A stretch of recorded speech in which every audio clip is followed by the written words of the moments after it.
trying to make me cry. When we were in Canada, I got the reputation as a laugher and a crier. So I like cry on demand. Just poke me and I'll cry. So I'm going to try to do this without crying. But some of you don't know me. I'm Delon Tucker, and I'm number 5. Sometimes, as opposed to saying our names, it's just easier to just say the number 5. So I'm Delon, I'm number 5, and it is an honor to be here. My father is my hero. My father is my hero, and fortunately I got to tell him that on several occasions in the last weeks of his life, last couple months of his life. I got to tell him that he's my hero. I want to read a quote. I was reading through an email that he wrote me, and I'll read a quote that he wrote to me. I just don't want to get it wrong. It says, "There is no greater measure of success than that a man has the respect and admiration of his sons." So as I stand here before you, it's not like I have something profound to say that you probably haven't heard, but it is my witness to that he had the respect and admiration of his sons, of his family. I've told my own boys, if I can get you to love me and respect me and adore me about half as much as I do my father, then I did pretty good. I'll be all right with that. So that's how much I love my daddy. He was my champion and still is. One of the things that, as I was reflecting on this moment, it was important to realize that my dad wasn't there in the home a lot. He traveled around. He was, jet setting, flying in this place and that place. But it was the potency of what he gave us in those moments that we were with him that stuck. He made sure it counted, if that makes sense. Quality over quantity. And so a lot of what I learned from my father was through observation, through watching him. I watched him. It's really naive to believe that your children will just do what you tell them to do. They're watching you when you don't think that they are. In case you haven't figured that out, that's a little tip. They're watching you. So I watched him. I watched the way that he interacted with people. I watched people's reaction to him. I watched how he always made time to give that person what they needed from him in that moment as best he could. It draws me back to being in service, and we were the ones that were there until the lights went out. I don't know if anybody else knows, but we knew who the janitors were and who the guy with the keys. When you heard with the guy with the keys, that's when it was time to go. Lights out, okay. But that was my father making sure that he was available for whoever needed him in the moment. And I watched that, his giving heart. I watched the way that he interacted with us as his children. He was so gentle. I recall times in my life where I knew I was messing up, was not doing well. And when I would see my father, he would say, "Delon, I'm proud of you." Over and over again, consistently, convincingly, "Delon, I'm proud of you." Part of the reason that he would do that is because he knew I probably already had enough guilt for where I was for myself. He didn't need to add to that. He was trying to bring me up. My father was a champion of mercy. He preached mercy, mercy, mercy. We were singing a song, "For his mercy endureth forever." He wrote another song called "Mercy Made the Difference." He He made sure that you knew that the mercy that you withhold today is the same mercy that you might need tomorrow. So in the spirit of moving forward and living on, let's be merciful. There's somebody that you know that you can be a little bit more merciful to. Mercy makes the difference. He taught me that, and it was a beautiful thing. I remember his gentleness with us as children, and how he would always, he used to joke, and he said, if I was more like Joe Jackson, we'd all be millionaires. You know, Joe Jackson cracked that whip. Y'all get in there and sing, dance. And he said, if I was more like Joe Jackson, we'd be millionaires. But his gentleness would not allow him to be that way. And so as I kind of reflected on that point, it brought me to Galatians 5 in the fruits of the Spirit. And one of the fruits of the Spirit is gentleness, love, joy, peace, long-suffering, temperance, meekness. I was reading that, and it kind of just jumped out on the page. I said, that's my Father. That's my Father. Loving, joyful, kind, merciful, meek. He walked in the Spirit. It's the evidence of his spiritual walk. The fruit. So as I reflected on that, I fell in love with my Father all over again. I said, sir, you did it, man. You did it. You lived it. And it's a privilege to witness it firsthand. It's a privilege. My father was, I'll call him the ultimate lover. The ultimate lover. I remember one of my earliest memories of my father is he would always say, you have to love people. You have to love people. You know, you got to... So you heard it so much, but you didn't realize as a child that that's what he meant it. And he's trying to instill the most important thing in life to his seed. So what I thought about is my father actually, he loved people more than ministry. And so often today, we have ministers who love ministering more than they love the people that they're ministering to. So one of the things that blessed my heart was the thought that his ministry was always about the people. It wasn't about his position or his title or what was next or how much am I going to get paid. It was about the people.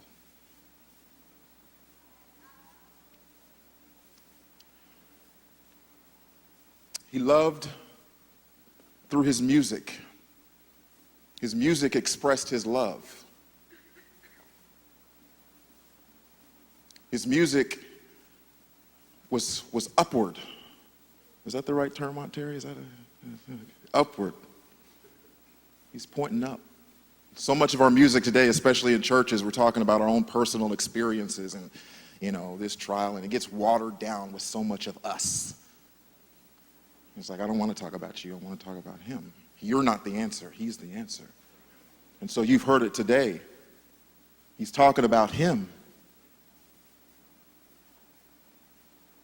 It's a treasure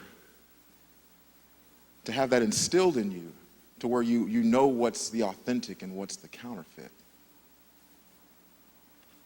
And so I thank him for that. I want to make one last point. And then I'll need you guys to indulge me just for a minute.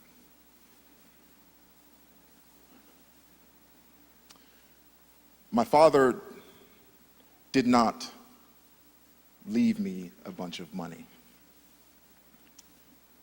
Proverbs 13, I believe, says that a good man leaves an inheritance to his children's children. But I was reminded of a scripture in Proverbs 22 where it says, a good name is to be treasured above riches, and favor above silver and gold. So in these last few weeks, even months, I have been overwhelmed, and my family as well, by the favor that's been shown to us through my father's name, through the way that he treated people. The favor. That's the inheritance. That's the inheritance. It outweighs $1 million in a life insurance policy or a bank account.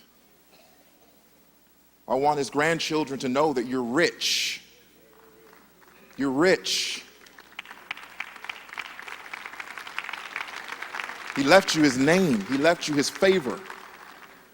He opened doors for you that you don't have to break down. He paved the way for you. All you've got to do is walk in it. Be obedient to what God calls you to do. I mentioned the fact that God was so evident in his music and that he sang to the Lord. But there are a certain few songs, I might be wrong, but I feel like he wrote them for me. I always felt like I was my daddy's favorite, but I just feel that. I just choose to believe that way, except Diamond. Diamond, you're the favorite, but then me. So there are certain few. Now there was a couple of songs that he told me. He said, "Well, I wrote that one for y'all. You need to pay attention to that one." But there's a song, if you will allow General Dara's the general. We get all our orders from Dara, and she's the hardest. Daddy called her the general, and some of you had a chance to experience that. But so I asked permission, if you don't mind. Can I sing a song? Okay. I want to sing a song that I feel like my father gave to me, okay?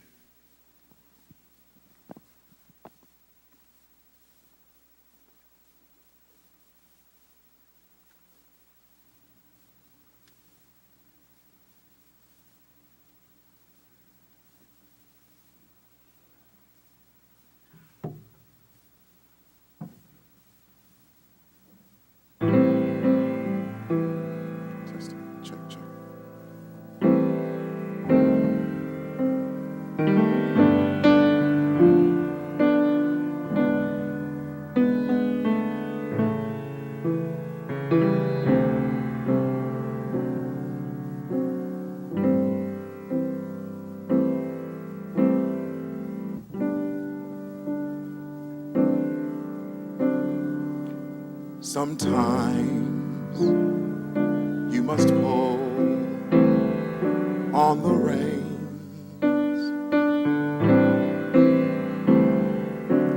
just to move in the way you should go.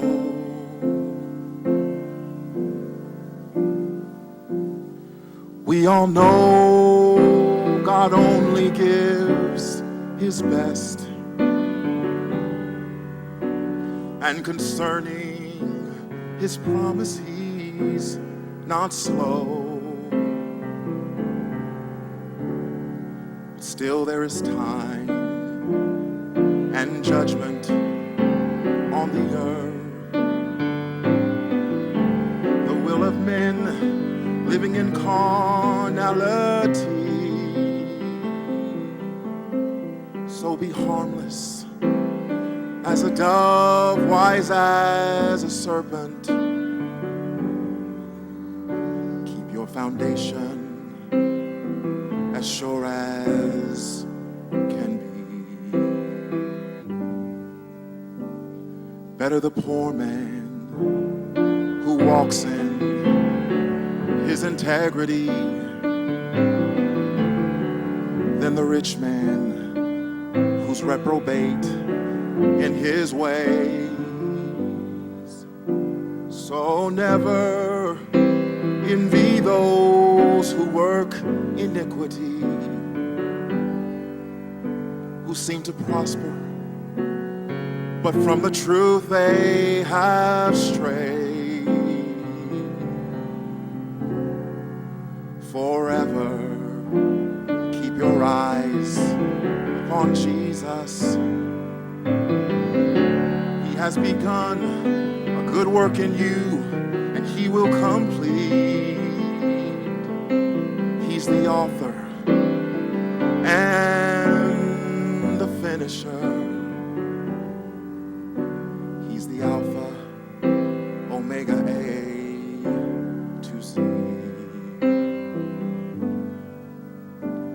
You may not drive a Cadillac, live in a mansion,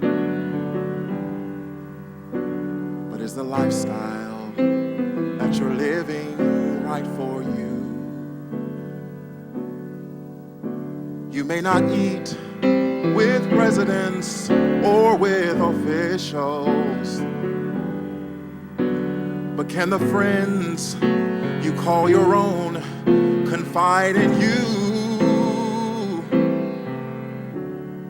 Your life does not consist within your mere possessions. What would it help to gain the world and lose your soul? Just be sincere. God sees your heart. He will reward you. Keep your good name, worth more than silver or gold.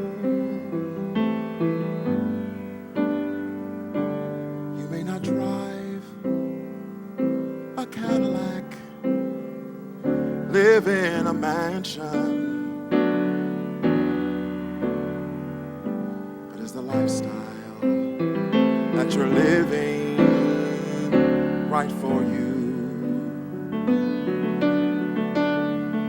You may not eat with presidents or with officials, but can the friends you call your own confide in you?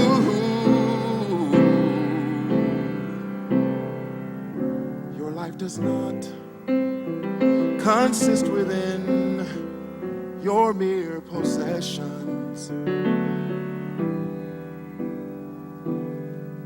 What would it help to gain the world and lose your soul? Just be sincere. God sees your heart. He will reward you.